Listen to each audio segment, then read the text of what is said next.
नमस्कार, मैं योगिता शर्मा और आप सभी हमारे साथ जुड़े हैं रेडियो एनजेएफ 90.4 एफएम पर दिल से दिल तक। तो आज हम एक ऐसे मुद्दे पर बातचीत कर रहे हैं। आज हम एक ऐसे मुद्दे जो हम सभी को जानना बहुत जरूरी है और जो कि भारत में नहीं बल्कि पूरे विश्व में बहुत तेजी से बढ़ता जा रहा है।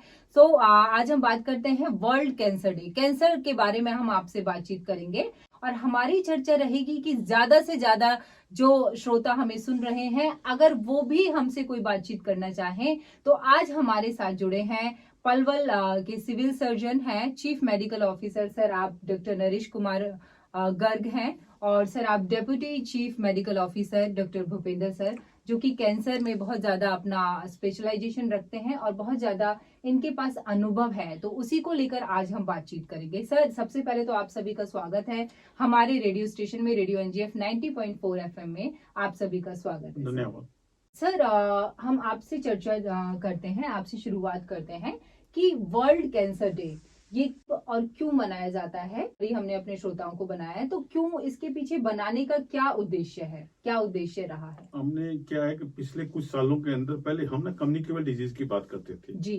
पिछले कुछ सालों से नॉन कम्युनिकेबल डिजीज है वो बड़े प्रचार प्रसार हैं, जैसे मान लो रोड साइड एक्सीडेंट्स हैं, डायबिटिक है, हाइपरटेंशन है, कैंसर है। तो जिस किसी भी डे को मनाने का मकसद यही होता है कि हम दुनिया के सामने, देश के सामने इसकी महत्ता बता सकें। ये भी वर्ल्ड कैंसर डे है, इसको कैसे प्रिवेंट करना है ताकि लोगों तक इसकी जागरूकता जा सके, मैसेज जा सके। जी सर, बहुत अच्छा आपने बताया। तो सर, हर दिन को बनाने का अपना एक उद्देश्य होता है।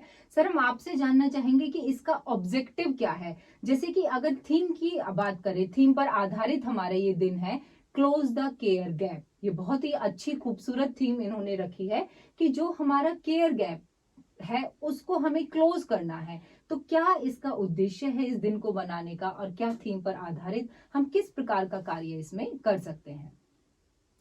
देखो, कैंसर एक ऐसा रोग है जिसके बारे में लोगों के बीच में भी बहुत भ्रम फैला हुआ है कि ये इसका तो कोई इलाज ही नहीं है।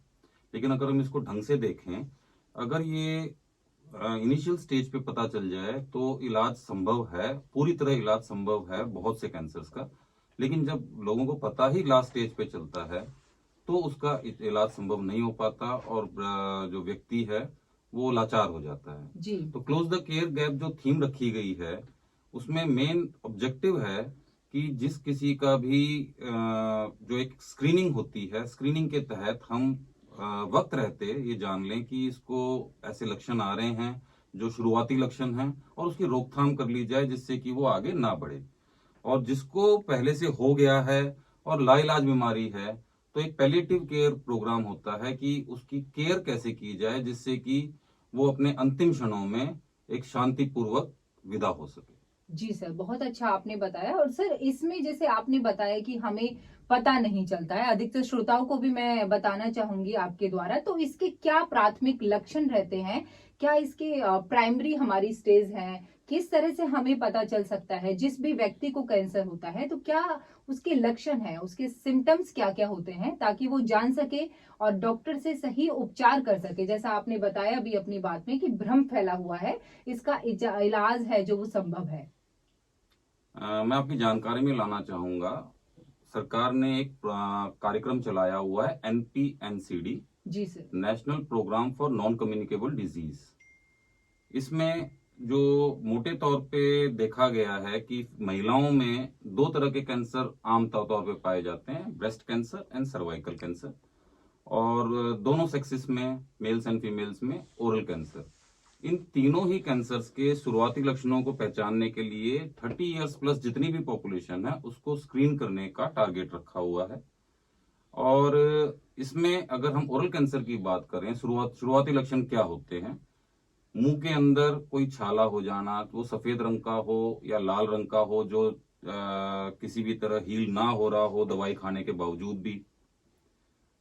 उसके अलावा अगर हम ब्रेस्ट कैंसर की बात करें तो एक सेल्फ ब्रेस्ट एग्जामिनेशन है, टेक्निक है जिसको हम ज्यादा से ज्यादा प्रमोट कर रहे हैं कि कोई भी फीमेल्स अपने कपड़े रहे पहने या कपड़ों को उतार के अपने प्राइवेटली वो अपने को शीशे में देखते हुए अपनी ब्रेस्ट को पैल्पेट करके महसूस कर सकती हैं कोई गांठ तो नहीं है।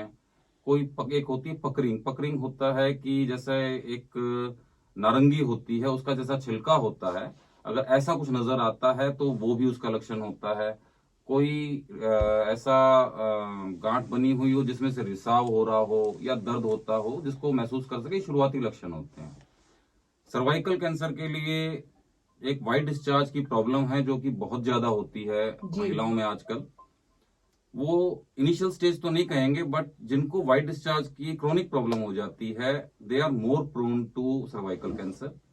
और उसका शुरू में इतना नहीं पता चलता। और सबसे बड़ी विडंबना यही है कि कैंसर का अगर टाइम पे स्क्रीनिंग ना हो, ना हम जानने की कोशिश करें, तो पता चलता ही तब है जब हम लास्ट स्टेजेस में पहुंच जाते हैं। बिल्कुल तो सर। सर्वाइकल कैंसर के लिए एक वाया टेक्निक है, विजुअल एग्जामिनेशन थ्रू एसिटोएसिटिक एसिड।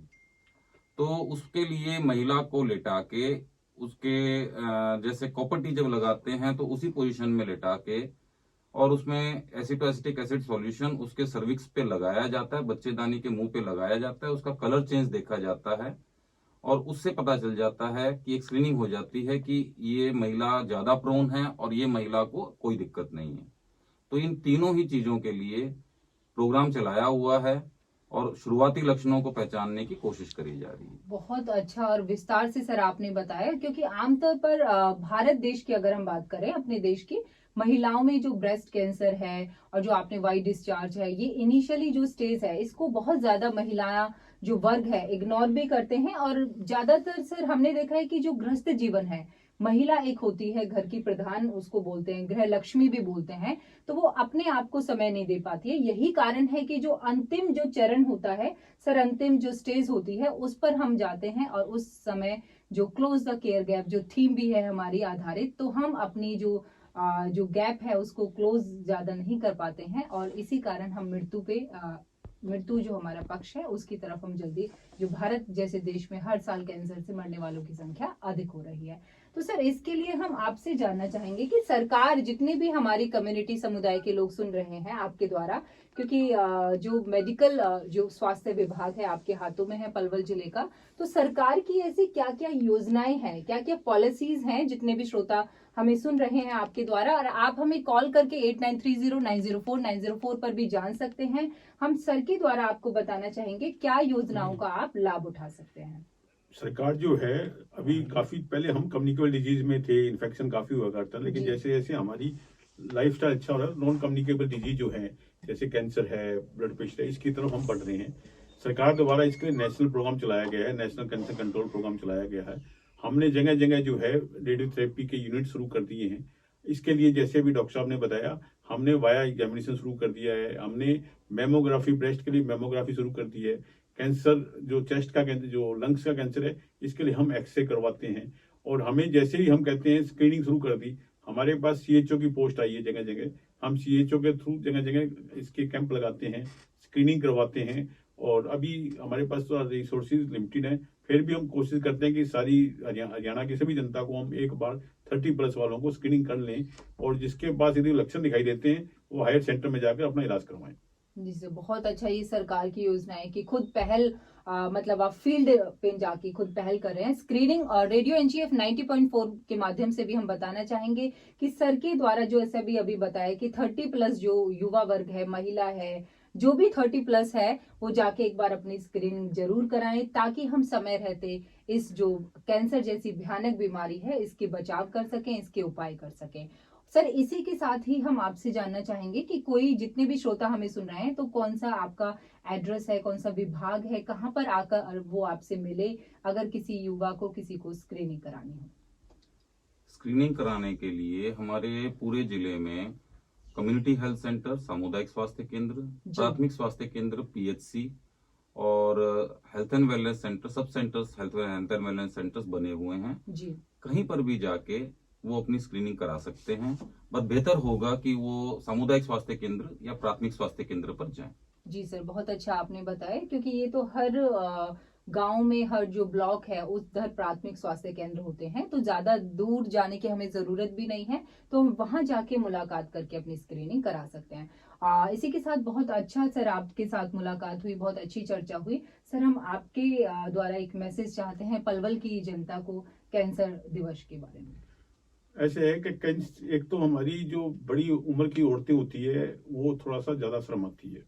उनको मैं कई लोगों को जानता हूँ, वो कहती है भी इस उम्र के अंदर मतलब वाइट डिस्चार्ज आ रहा है या उनकी जो मेंस्ट्रुअल साइकिल डिस्टर्ब होगी मान लो, तो वो थोड़ा बताने शर्माती है। तो या जिसके लंप जैसे आ जाता है तो कहेगी जी कैसे जाएंगी। तो मैं उन सभी को यही कहूंगा भी जैसे ही कोई ऐसे लक्षण दिखाई देते हैं, आपका वेट लॉस हो रहा है, आपकी ब्लीडिंग जो मेंस्ट्रुअल ब्लीडिंग में दिक्कत आ रही है, लगातार खांसी आ रही है, कोई व्हाइट पैच आपको चेहरे अपने मुंह में दिखाई दे रहे हैं, आपका व्हाइट डिस्चार्ज आ रहा है, आप तुरंत ही नजदीक के स्वास्थ्य केंद्र में दिखाएं और अपनी जांच करवाएं। इसमें शर्माने से कुछ नहीं होगा, जिंदगी बड़ी महत्वपूर्ण है, आप अच्छी जिंदगी जिए, यही हमारी सरकार चाहती है।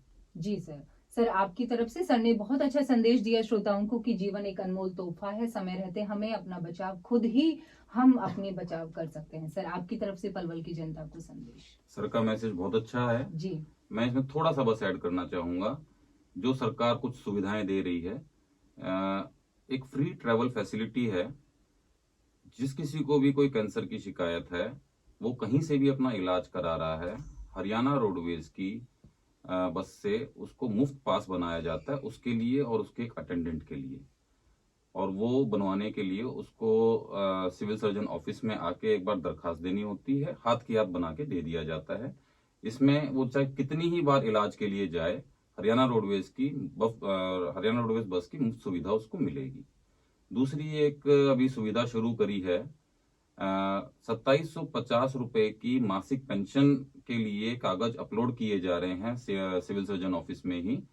जो स्टेज 3 और 4 के कैंसर वाले लोग हैं, स्टेज 3 एंड 4, और जिनकी सालाना आय अपनी फैमिली आईडी के हिसाब से 3 लाख रुपए सालाना है, उन लोगों को 2750 रुपए की पेंशन घोषित की गई है। उसके कागज अपलोड किए जा रहे हैं और आने वाले समय में उनको सोशल एंड जस्टिस डिपार्टमेंट से पेंशन भी शुरू की जाएगी। बहुत अच्छा, ये सरकारी सुविधाएं, साथ में आपने उपचार के बहुत सारे माध्यम बताए, किस तरह से एक आम नागरिक भी, आम जनता किस तरह से इस भयानक बीमारी में अपना शुरुआती लक्षण जांच कर बचाव कर सकता है। सरकार द्वारा जो जितनी भी योजनाएं हैं, जितनी भी सुविधाएं हैं, उनका लाभ उठा सकता है। सर बहुत अच्छा लगा आपसे बातचीत करके, धन्यवाद। धन्यवाद। Thank you.